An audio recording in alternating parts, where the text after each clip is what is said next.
Hello नमस्कार दोस्तों, welcome to official math. Official math में आपका स्वागत है। आज आपको प्रतिशत की क्लास चल रही है। उससे पहले आपको कुछ बातें बतानी है कि आपके जो क्वेश्चन हैं वो कहाँ से हल हो रहे हैं, आपको क्वेश्चन कहाँ से मिल रहे हैं। तो दोस्तों बताना चाहूँगा कि आपको जो क्वेश्चन मिल रहे हैं वो आपको ये माथुरिया की बुक है, रामनिवास माथुरिया की। इसमें से आपको सभी महत्वपूर्ण क्वेश्चन आपको हल कराए जा रहे हैं। सभी का मतलब सभी ही क्वेश्चन करवाए जा रहे हैं दोस्तों। बाकी यानी कि इसमें से एक टाइप का यदि 10 क्वेश्चन है तो उसमें से एक दो क्वेश्चन छोड़ के बाकी सभी क्वेश्चन आपको हल करवाए जा रहे हैं माथुरिया बुक के क्वेश्चन। फिर भी यदि आपको जो क्वेश्चन मैं छोड़ रहा हूँ उसमें कोई समस्या आए है तो आप कमेंट्स में लिख दीजिए, वो क्वेश्चन भी मैं आपको आगे हल करवा दूँगा।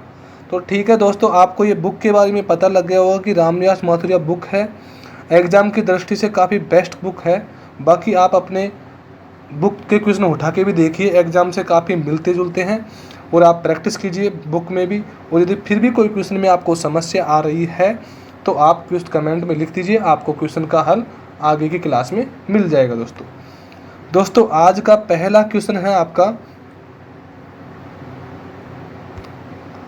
दूध तथा जल के 40 लीटर मिश्रण में 10% जल है, इसमें कितना जल और मिलाना जाना चाहिए कि नए मिश्रण में जल 20% हो जाए। दोस्तों दूध और जल की बात कर रहा है और इसमें 40 लीटर टोटल मिश्रण है, यानी कि टोटल मिश्रण कितना है दोस्तों 40 लीटर। 40 लीटर यदि मिश्रण है दोस्तों तो 40 लीटर में से ही निकालूंगा मैं कि 40 लीटर मिश्रण है, उसमें से 10% ये निकालूंगा तो 10/100 निकालूंगा मैं। तो ये 2 जीरो 1 और दोनों जीरो से कैंसिल हो गई और 4 एकम 4, यानी कि ये 10% क्या है जल, और 10% का मतलब 4, यानी कि 4 लीटर क्या है जल। तो मैं 4 लीटर जल यहाँ पे ये जल लिख दिया और जल कितना हो गया दोस्तों 4 लीटर, यानी कि 4 लीटर क्या हो गया दोस्तों जल हो गया। और दोस्तों यदि 40 लीटर में से आपको पता है कि यदि 4 लीटर जल हो गया, 40 लीटर में से 4 लीटर जल हो गया तो बाकी दूध कितना बचा दोस्तों, दूध कितना बचा दोस्तों, दूध बचेगा आपका दोस्तों 36 लीटर।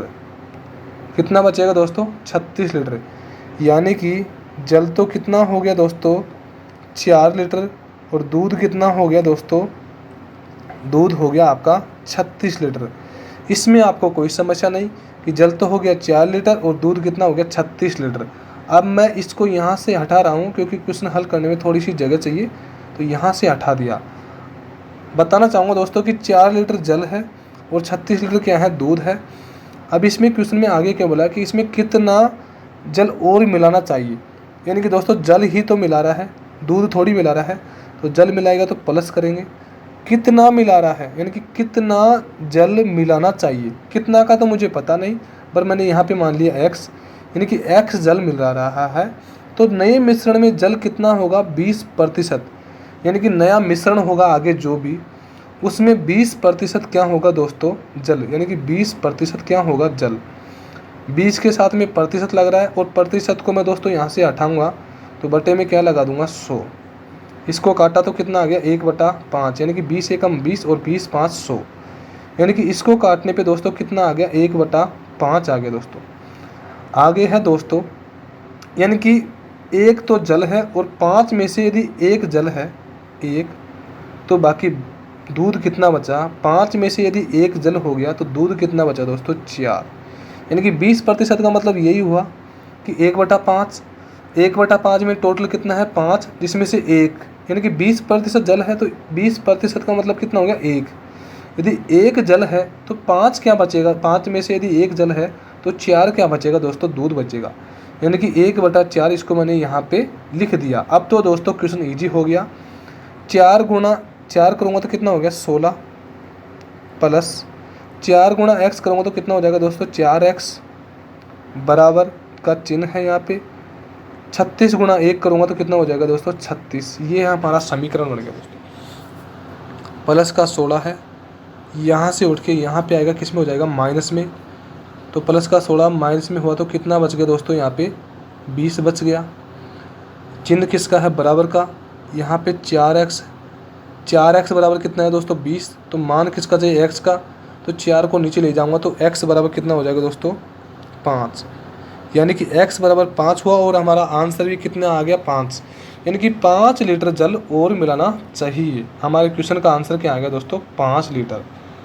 तो दोस्तों इस क्वेश्चन का आंसर 5 लीटर आ गया, बट इसको एक तरीके से और करते हैं हम आंसर टू आंसर तरीके से। तो दोस्तों वो कैसे करेंगे, हम इसको यहाँ से हटा रहे हैं ऐसे कि दूध और जल का मिश्रण है कितना, 40 लीटर मिश्रण है, जिसमें से 40 लीटर का मिश्रण है जिसमें से 10% क्या है दोस्तों जल है, और 10% यदि जल निकाला मैंने तो यानी कि 4 क्या हो गया जल और बाकी 36 क्या हो गया दोस्तों दूध हो गया दोस्तों। यानी कि 4 लीटर तो क्या हो गया दोस्तों जल हो गया और 36 लीटर क्या हो गया दोस्तों दूध हो गया। अब दोस्तों क्वेश्चन में मिलाने की किसकी बात कर रहा है, दूध की। तो दूध में कितना मिला दिया 5, क्योंकि हमारा क्वेश्चन आ गया आंसर अब से पहले, तो कितना मिला दिया 5। मिलाने से पहले मिश्रण कितना था 40 था, जबकि अब 40 में से 5 और मिलाने पर कितना हो गया मिश्रण 45, यानी कि मिश्रण कितना हो गया 45। पूछा किसके बारे में है, जल का, यानी कि जल का कितना प्रतिशत आना चाहिए 20%।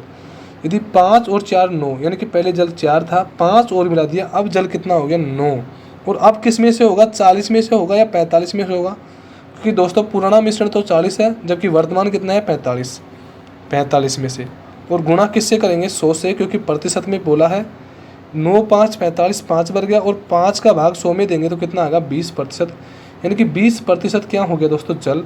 इसलिए बता रहा हूँ कि हमारा आंसर क्या हो गया दोस्तों 5 लीटर।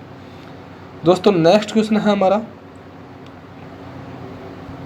नेक्स्ट क्वेश्चन दोस्तों आज का, एक परीक्षा में एक छात्र ने 28% अंक प्राप्त किए तथा वह 55 अंकों से अनुत्तीर्ण का मतलब होता है दोस्तों फेल हो गया। कितने अंकों से 55 अंकों से क्या हो गया अनुत्तीर्ण हो गया। उसी परीक्षा में दूसरे छात्र ने 37% अंक प्राप्त किए, जो उत्तीर्ण होने से यानी कि पास होने से 17 अंक क्या ला रहा है अधिक ला रहा है।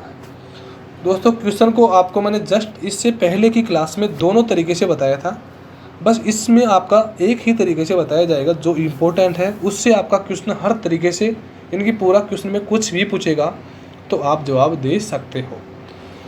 दोस्तों आपको ये तो पता है नहीं कि टोटल पूर्णांक कितना है, पूर्णांक की होता तो आपको क्वेश्चन का आंसर होने में इजी भी होता। तो दोस्तों मैंने पूर्णांक मान लिया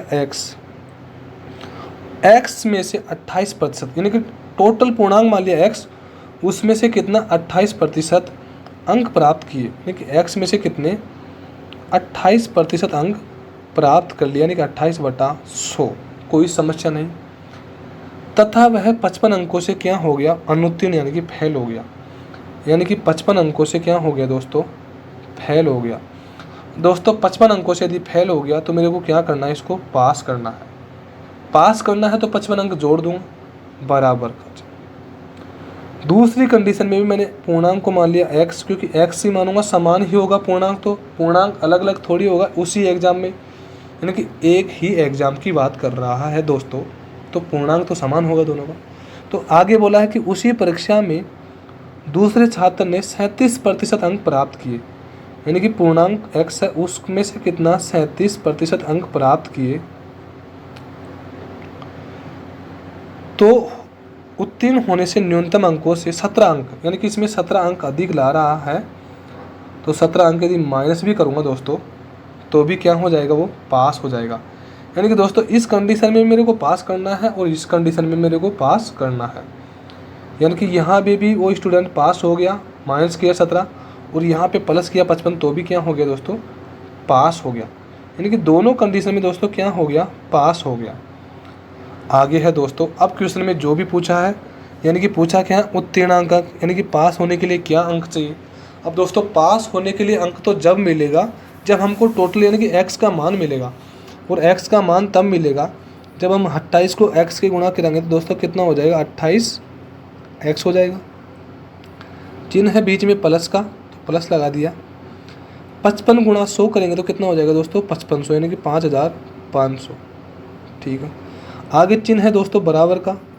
37 गुणा x करूँगा तो 37x, चिन्ह किसका है माइनस का। 37 गुणा 100 करूँगा तो दोस्तों कितना हो जाएगा 3700। ये है हमारा समीकरण बन गया। और यहाँ पे थोड़ा सा ये 28 है x, ये थोड़ा ऊंचा लग रहा है तो इसको मैं नीचे कर दूंगा। तो इसको 28x को मैंने यहाँ पे नीचे लिख दिया 28x। यह है हमारा समीकरण बन गया। 28x प्लस 5500 बराबर 37 माइनस 3700। दोस्तों ये 3700 नहीं है, सॉरी ये 37 है। कितना है दोस्तों ये 1700, सॉरी ये कितना है दोस्तों 1700, सॉरी वो गलती होगी दोस्तों, ये 1700 है। आगे बताना चाहूँगा दोस्तों कि यहाँ पे 28x प्लस 5500 है बराबर 37x माइनस 1700 है। ये 28x प्लस का है दोस्तों, तो यहाँ से उठा के मैं यहाँ पे लाऊंगा तो किस में हो जाएगा माइनस में, कितना हो जाएगा 28x। कितना बचेगा दोस्तों ये 9x। ठीक है, चिन्ह तो बराबर का ही रहेगा बीच में। माइनस का 1700 है दोस्तों, यहाँ पे आगे किस में होगा प्लस का 1700। इनका योग कितना हो गया दोस्तों 7200 हो गया, यानी कि 9x बराबर कितना हो गया दोस्तों 7200। और 9x बराबर 200 हो गया तो दोस्तों मान किसका चाहिए x का, तो 9 8 72, यानी कि x बराबर कितना आ गया 800। यानी कि इतना तो आपको काटना आता है कि 9 8 72, यानी कि x बराबर कितना आ गया दोस्तों 800। 800 यदि क्वेश्चन में पूर्णांक पूछा होता तो आंसर कितना होता दोस्तों 800।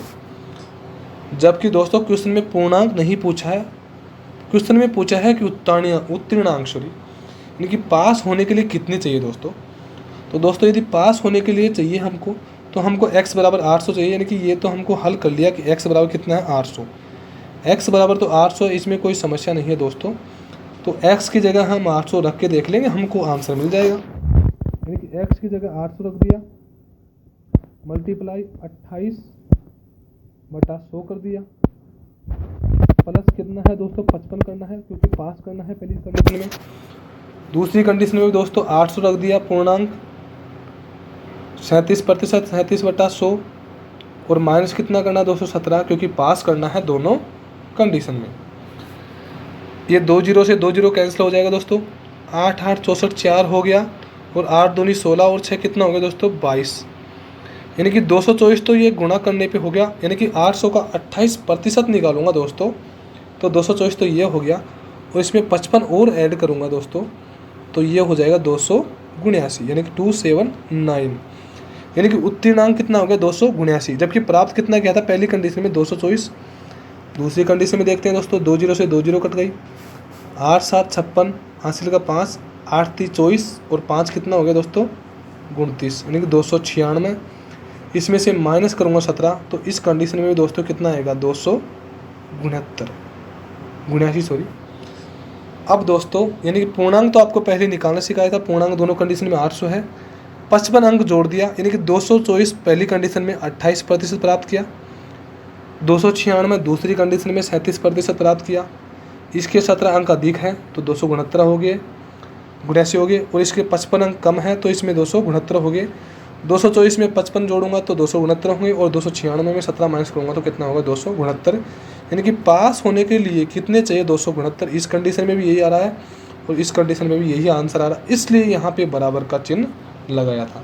आपका यदि पहले क्वेश्चन हुआ होगा कि बराबर का चिन्ह कहाँ से आया, तो बराबर का चिन्ह यहाँ से आया कि दोनों कंडीशन में मेरे को पास करना है, और यहाँ पे भी पास ही हो रहा है और यहाँ पे भी पास ही हो रहा है। उम्मीद करता हूँ दोस्तों आपको समझ में आ गया होगा। नेक्स्ट क्वेश्चन लेता हूँ दोस्तों। विद्यार्थियों के एक समूह में 70% अंग्रेजी बोलते हैं, 65% हिंदी बोलते हैं। यदि इन विद्यार्थियों में से 27% विद्यार्थी दोनों भाषाओं में से कोई भी भाषा नहीं बोल सकते, तो इस समूह में कितने प्रतिशत विद्यार्थी दोनों भाषाएं बोल सकते हैं। यानी कि दोनों भाषाएं बोलने वाले छात्र चाहिए हमको। पर पहले क्वेश्चन को हल तो कीजिए दोस्तों। हल करेंगे इसको, तो इसको एक डायग्राम के माध्यम से हल करेंगे तो काफ़ी इजी रहेगा दोस्तों। यानी कि ये डायग्राम बना लिया दोस्तों हमने, एक तो ये बना लिया और एक ये बना लिया दोस्तों।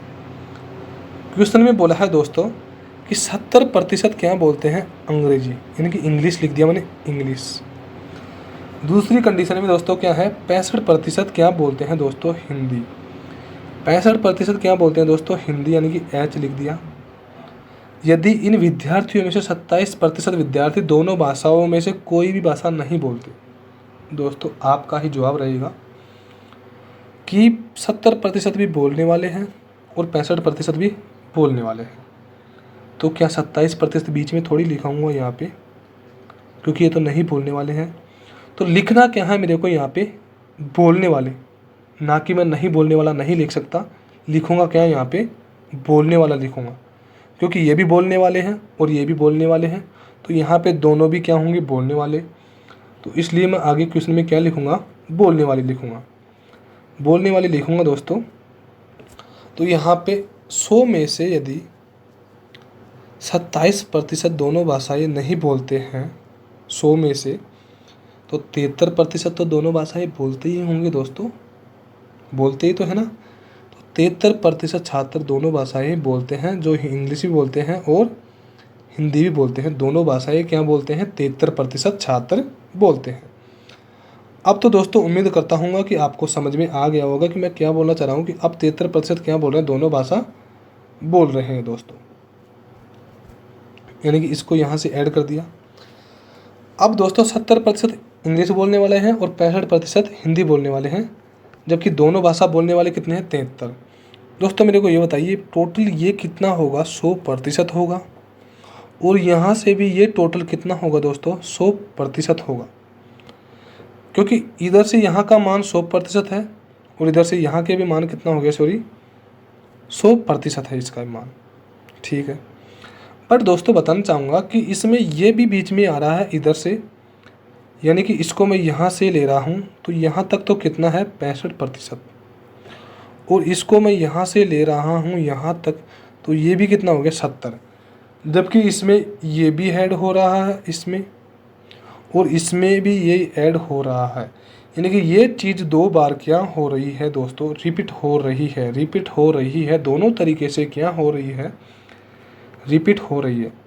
इसलिए दोस्तों एक कंडीशन में मैं 73 को माइनस करूँगा तो हमारा क्वेश्चन इजी हो जाएगा, यानी कि 70% बोलने वाले हैं प्लस 65% भी हिंदी बोलने वाले हैं, माइनस 73% रिपीट करने के कारण इनको मैं माइनस कर रहा हूँ, यानी कि रिपीट करने के कारण मैं इसको माइनस कर रहा हूँ। और माइनस किया तो 70 और 65 का योग कितना होगा दोस्तों, 135, और 135 में से यदि 73 माइनस करूँगा दोस्तों तो कितना आएगा दोस्तों, 62%, यानी कि 62% क्या है दोस्तों, दोनों भाषाएं बोलने वाले कितने हैं दोस्तों, 62% है। तो हमारे क्वेश्चन का दोस्तों इजीली आंसर क्या आ गया दोस्तों, 62% हमारे क्वेश्चन का आंसर आ गया कि बोलने वाले कितने हैं, 62%। क्योंकि दोस्तों 73% को माइनस इसलिए किया था क्योंकि ये दोनों कंडीशन में रिपीट हो रहा था, ये 70 इंग्लिश में और 65 हिंदी में, और जबकि दोनों में रिपीट हो रहा है इसलिए इसको माइनस किया था। नेक्स्ट क्वेश्चन है दोस्तों, किसी परीक्षा में 30% छात्र हिंदी बोलते हैं। सेम वही क्वेश्चन है दोस्तों, उसी तरीके का, ओनली संख्या चयन है। क्वेश्चन में बोला है कि किसी परीक्षा में 30% छात्र हिंदी बोलते हैं तथा 25% छात्र क्या बोलते हैं दोस्तों, विज्ञान बोलते हैं दोस्तों। देखते हैं दोस्तों, सॉरी बोलने की बात नहीं दोस्तों, इसमें 30% छात्र, 30 लिख दिया, कौन सी सब्जेक्ट है दोस्तों, हिंदी, और 25% क्या है दोस्तों, साइंस यानी कि विज्ञान है, तथा दोनों विषय में 10% छात्र क्या होंगे, फेल। दोस्तों इसमें बोलने की बात नहीं है, फेल होने की बात है। और फेल कितने हो रहे हैं दोस्तों, 10%। ये 30% भी दोस्तों फेल होने वाले हैं, 10% भी फेल होने वाले हैं, और 25% भी क्या हो रहे हैं दोस्तों, फेल होने वाले हैं। यानी कि चीज़ को सेम इक्वल रखना होगा तभी तो होगा। यानी कि यहाँ पे 100 में से यदि 10 माइनस करूँगा, 90% लिखूँगा तो सही नहीं होगा, क्योंकि वो पास होने वाले हैं। जबकि 30% भी दोस्तों फेल होने वाले हैं, 25% छात्र विज्ञान में फेल होने वाले हैं, तथा 10% दोनों विषय में क्या है दोस्तों, फेल होने वाले हैं। यानी कि क्वेश्चन में दोस्तों पूरी कंडीशन में क्या हो रहा है, फेल ही फेल हो रहा है। क्या हो रहा है दोस्तों, फेल की ही बात कर रहा है।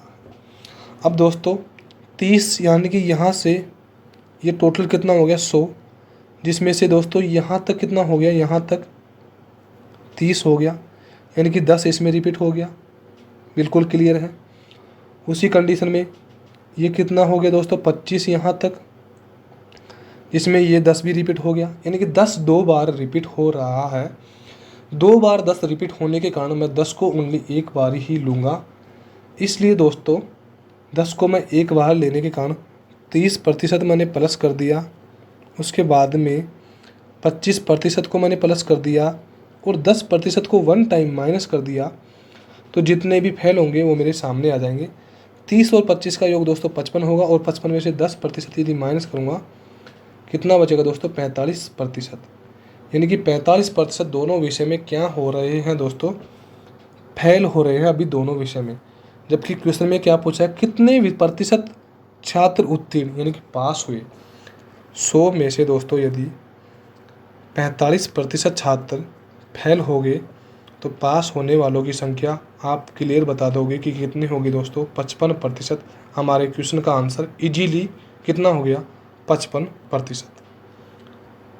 नेक्स्ट क्वेश्चन है दोस्तों, कृष्ण मूर्ति प्रति मास 15,000 रुपये कमाता है। कमाने का मतलब दोस्तों ये क्या हो गई, आय हो गई, यानी कि कमाता कितना है 15,000 रुपये। इसका खर्च 80% खर्च करता है, यानी कि 15,000 रुपये जो भी है इसका खर्च कितना करता है दोस्तों, 15,000 का दोस्तों खर्च कितना करता है दोस्तों 80%, यानी कि क्या कर रहा है खर्च, और खर्च कितना कर रहा है दोस्तों 80%। 80% खर्च करता है। वेतन में संशोधन के कारण उसकी मासिक आय में 20% की क्या हो गई, वृद्धि हो गई, किंतु वस्तुओं के मूल्य में बढ़ जाने से उसे अब 20% अधिक खर्च करना पड़ा, तो उसकी नई बचत क्या होगी। क्वेश्चन को पूरा पढ़ लिया दोस्तों। अब क्वेश्चन को हम स्टार्ट करते हैं, यानी कि 15,000 है टोटल कुल आय। आय की जगह मैंने आय लग दी, खर्च की जगह खर्च लिखूंगा और बचत की जगह क्या लिखूंगा दोस्तों, मैं बचत लिखूंगा टाइम के हिसाब से आगे लिखूंगा। अभी क्वेश्चन में इतना नहीं बोला है, जो बोला है वही करता हूँ। और इसकी 80% खर्च करता है, यानी कि जो आय है 15,000 इसका 80% क्या करता है दोस्तों, खर्च करता है, यानी कि 80/100। अब आपको प्रतिशत में 80/100 लिखने में कोई समस्या नहीं आएगी, क्योंकि आप प्रतिशत हटाओगे तो 100 से बटा करोगे ही। ये 2 जीरो से 2 जीरो कट गए दोस्तों, 1 और 2 जीरो यहाँ पे मैंने ले ली पहले से, और 15 गुणा 8 करूँगा तो 120 हो जाएगा, यानी कि 12,000 रुपये क्या करता है दोस्तों, वो खर्च करता है। दोस्तों 15,000 रुपये में से यदि 12,000 रुपये खर्च करता है तो कितना बचाता है, आप इजीली बता दोगे कि कितना बचाता है दोस्तों, 3,000 रुपये क्या करता है दोस्तों, बचत करता है। यहाँ तक कोई इश्यू हो तो बताइए दोस्तों कि आय 15,000 रुपये, 12,000 रुपये खर्च करता है, तो 3,000 रुपये क्या कर रहा है दोस्तों, बचत कर रहा है। आय खर्च बचत, कोई समस्या नहीं है दोस्तों। आप ठीक है। आगे बोला है दोस्तों,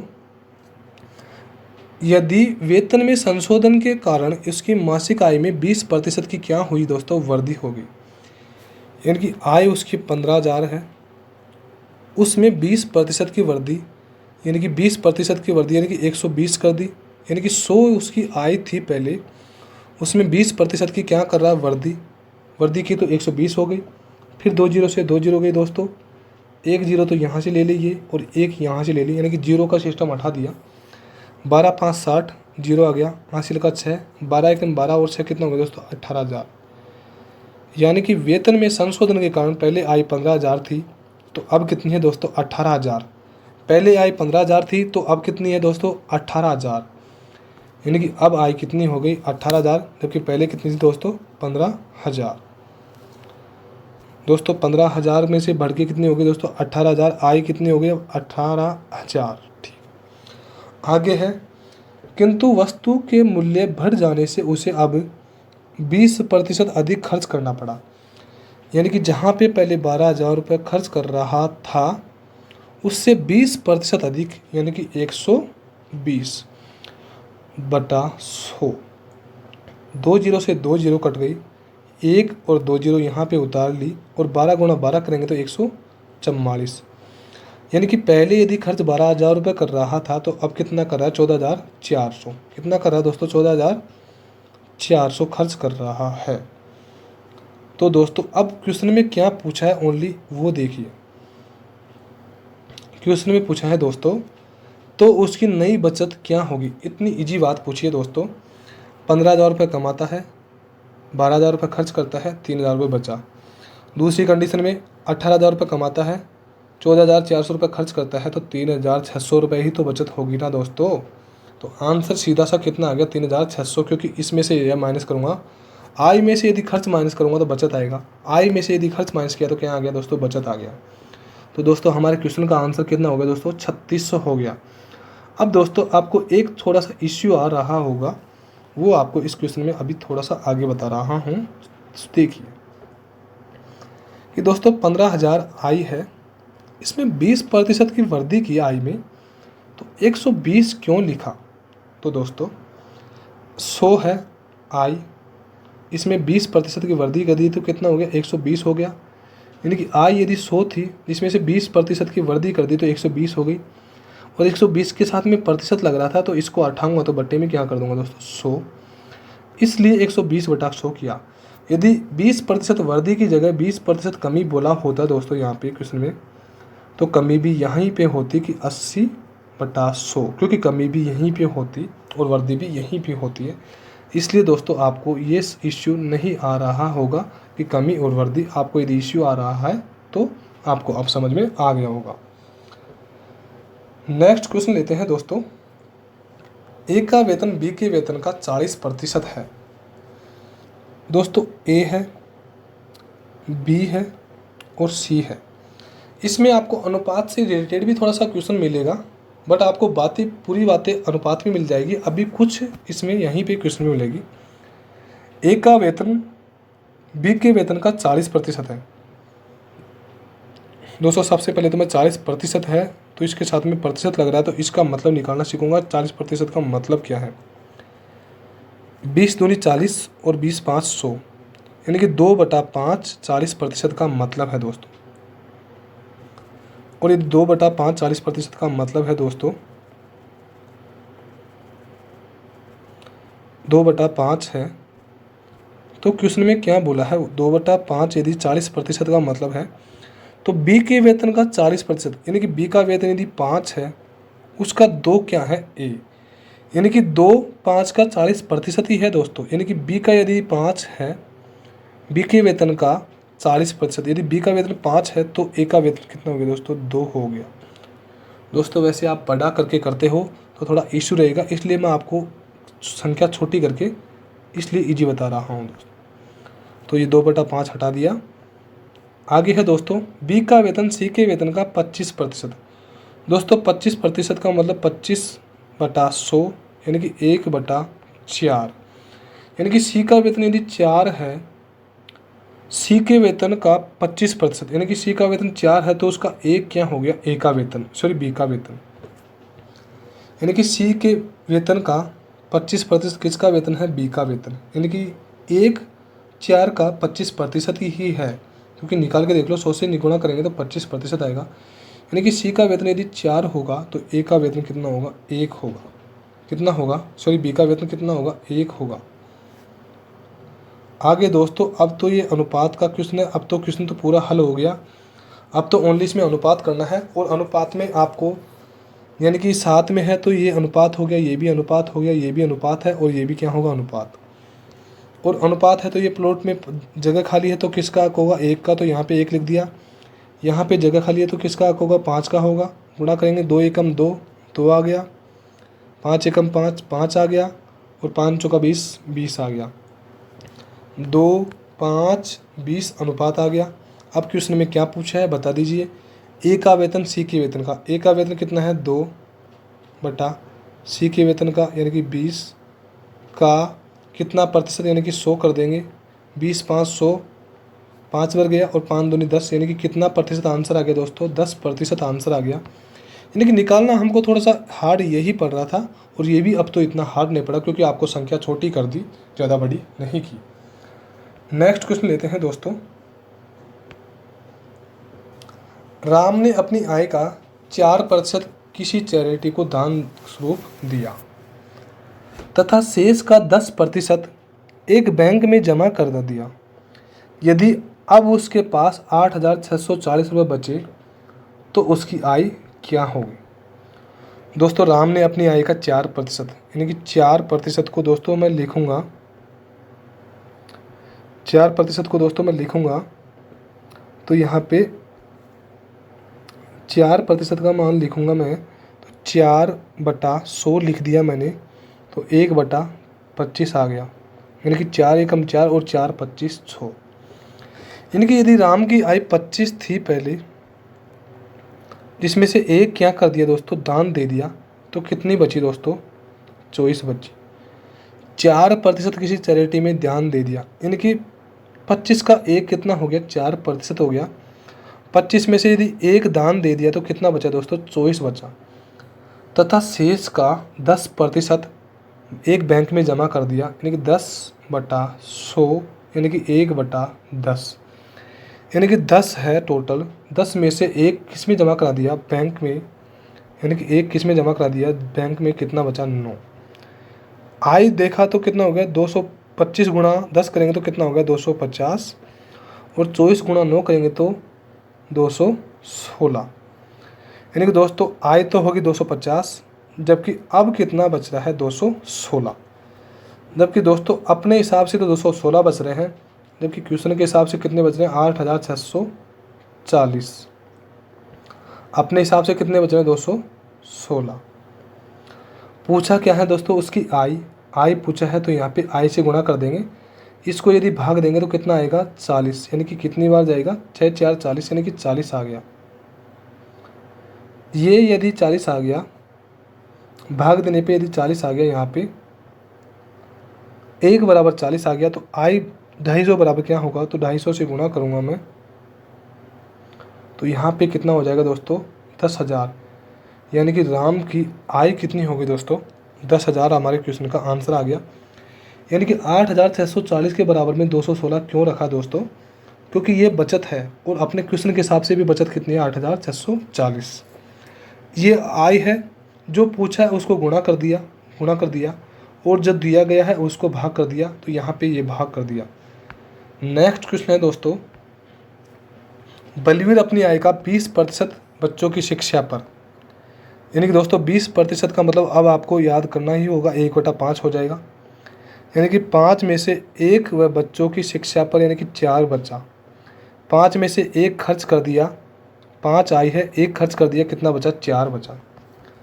तथा शेष का 40% अपने भोजन पर, यानी कि 40/100, 2/5 हो जाएगा इसका मतलब, यानी कि 5 में से 2 खर्च कर रहा है किस पे?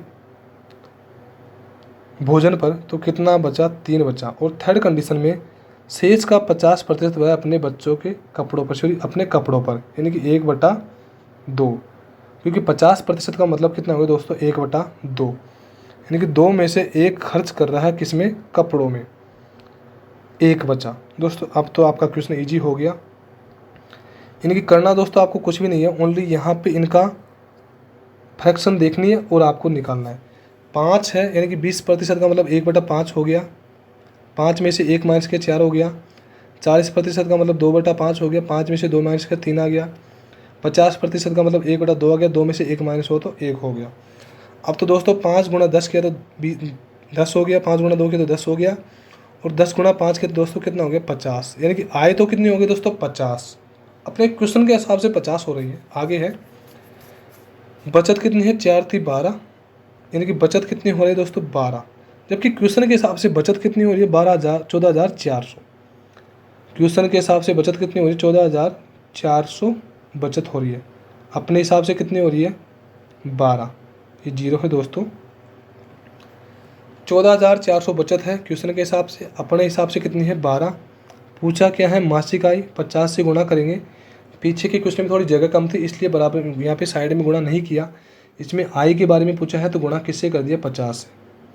अब दोस्तों 144 को गुणा 114,400 में भाग देंगे 12 का, तो कितने बार जाएगा? 12 बार। और 12 गुणा 5 करेंगे तो दोस्तों कितना आ जाएगा? 60,000 आ जाएगा। ये हमारे क्वेश्चन का अभी आंसर नहीं है, क्वेश्चन को थोड़ा सा घुमा दिया। यदि वार्षिक बचत पूछा, आय पूछा होता तो 60,000 होता दोस्तों आंसर। बट दोस्तों वार्षिक नहीं पूछ के मासिक आय पूछ लिया, यानी कि महीने की आय। यदि 12 महीने की आय 60,000 है तो एक महीने की आय कितनी होगी दोस्तों? 12 5 60, यानी कि 5,000 हमारे क्वेश्चन का क्या हो गया दोस्तों? आंसर तो दोस्तों यहाँ पे क्वेश्चन का 60,000 ही होता यदि वार्षिक आय पूछा होता। वार्षिक आय पूछा होता तो क्वेश्चन में आंसर 60,000 होता। बट वार्षिक आय नहीं पूछ के मासिक आय पूछा है, तो 60,000 में 12 का भाग देंगे तो, क्योंकि एक महीने का कितना हो गया? 5,000। नेक्स्ट क्वेश्चन है दोस्तों, यदि कोई व्यक्ति अपनी आय का 40% भोजन पर, 20% मकान किराए पर तथा शेष का 70% बच्चों की शिक्षा पर खर्च करता है तो उसकी आय का कितना प्रतिशत बचा? दोस्तों क्वेश्चन इन क्वेश्चन जैसे कि ये क्वेश्चन दे रखे हैं पीछे के, इनसे थोड़ा अलग है, क्योंकि इन क्वेश्चन में थोड़ा देखिए दोस्तों, आपको बता रहा हूँ कि इन क्वेश्चन में शेष 20% बच्चों की शिक्षा पर, शेष का और यहाँ पे बच्चों की शिक्षा के बाद में दो जगह शेष का लिख दिया। बट यहाँ पे क्वेश्चन में ओनली शेष का नहीं लिखा। कोई व्यक्ति अपनी आय का 40% भोजन पर, 20% मकान किराए पर, यानी कि दोनों का क्या होगा? ऐड होगा। और 40 और 20 कितना हो गया? 60%। 60% यानी कि 60/100, 3/5, यानी कि आय यदि 5 है और 3 खर्च कर रहा है तो बचा कितना दोस्तों? 2। यदि यहाँ पे शेष का दिया होता तो ये ऐड नहीं होता, 20% का अलग निकलता। आगे शेष का ये दे दिया तो 70%, और 70% का 70/100, 0 से 0, 7/10। आय यदि 10 है, 7 खर्च कर रहा है तो कितना बचा? 3। आय यदि 50 है, कितनी बची? 6 बची। यानी कि पूछा है क्वेश्चन में कि तो उसकी आय का कितना प्रतिशत बचा? दोस्तों आय कितनी बची? 6 बची। किस में से बची दोस्तों? 50 में से। और गुणा किससे करेंगे दोस्तों? 100 से करेंगे। 100 में 50 का भाग देंगे दोस्तों 2 बार जाएगा, और 2 गुणा 6 कितना हो जाएगा दोस्तों? 12%। आपको ये इश्यू नहीं होना चाहिए कि यहाँ पे ये क्या किया। आय 50 है, बचत 6 है, उसकी आय का यानी कि 6 है, आय 50 है, आय का कितना प्रतिशत बचा? यानी कि 6 बचा। किस में से बचा? 50 में से। गुणा किससे कर दिया? 100। इसलिए कितना आ गया दोस्तों आंसर? 12%। नेक्स्ट है दोस्तों, इम्पोर्टेंट क्वेश्चन है काफ़ी। एक सीसा अयस्क की खान में धातुओं की प्रतिशतता 60% है। अब धातुओं में रजत का प्रतिशत 3/4 है। कितना है दोस्तों? 3/4 है। और शेष सीसा है। यदि खान में निकाले गए इस अयस्क का द्रव्यमान 8,000 किलोग्राम है तो शीशे का द्रव्यमान कितना होगा? दोस्तों क्वेश्चन को आपको जगह से पकड़ना है। इजी ही क्वेश्चन है, ज़्यादा कुछ नहीं है, काफ़ी बड़ा क्वेश्चन है, बट आपको 2 ही लाइन में क्वेश्चन का आंसर मिलेगा। देखिए दोस्तों कैसे, यानी कि दोस्तों शीशे का अयस्क की खान में धातुओं का प्रतिशत कितना है? 60। दोस्तों धातु का प्रतिशत यदि 60 है तो 60 है किस में से? 8,000 में से था दोस्तों। यानी कि टोटल द्रव्यमान कितना है? 8,000, और 8,000 में से 60% निकाला तो 60/100 निकाला तो यानी कि इसको हल किया तो कितना आ जाएगा दोस्तों? 4,800। ये क्या है? धातुओं का प्रतिशत, यानी कि ये 4,800 तो धातुओं का प्रतिशत है दोस्तों। आगे क्या बोला दोस्तों? अब धातुओं में, यानी कि धातु कितनी है? 4,800। 4,800 धातु निकली तो पूछा क्या है? अब धातुओं में, यानी कि इन धातुओं के बारे में पूछा है। रजत की प्रतिशतता, यानी कि रजत की प्रतिशतता कितनी है? 3/4%, यानी कि 3/4। और साथ में क्या लग रही है? प्रतिशत। और इस प्रतिशत को यहाँ से मैं हटाऊँगा तो बटे में क्या लगाऊंगा दोस्तों? 100, यानी कि 3/400 आ जाएगा। 3/400 आ जाएगा। अब दोस्तों इसको हल करूंगा तो कितना आ जाएगा दोस्तों? 36। और ये 36 क्या मिला? रजत। 36 क्या है दोस्तों? रजत। 4800 में से 3/400 निकालूंगा, यानी कि 3/4% निकालूंगा, कितना बचेगा? 36। और 36 क्या बचा है? रजत। और शेष क्या है दोस्तों? सीसा। यानी कि 4800 में से 36 तो रजत है और शेष क्या बचा है? सीसा। यदि खान से निकाले गए इस अयस्क का द्रव्यमान 8000 है, ये तो पहले कर लिया था, तो शीशे का द्रव्यमान कितना होगा दोस्तों? यदि 4800 में से 3/4% निकाला तो रजत का प्रतिशत 36 आ गया, तो 36 माइनस किया मैंने, 36 माइनस किया दोस्तों मैंने यहाँ पे, तो कितना बचा? 4, 6, 7 और 4, यही तो बचेगा दोस्तों शीशा। यानी कि 36 यदि रजत है तो 4764 क्या होगा दोस्तों? शीशा होगा। क्या होगा दोस्तों? शीशा। कितना होगा? 4764। कितना बड़ा क्वेश्चन था, कितना इजी हो गया दोस्तों।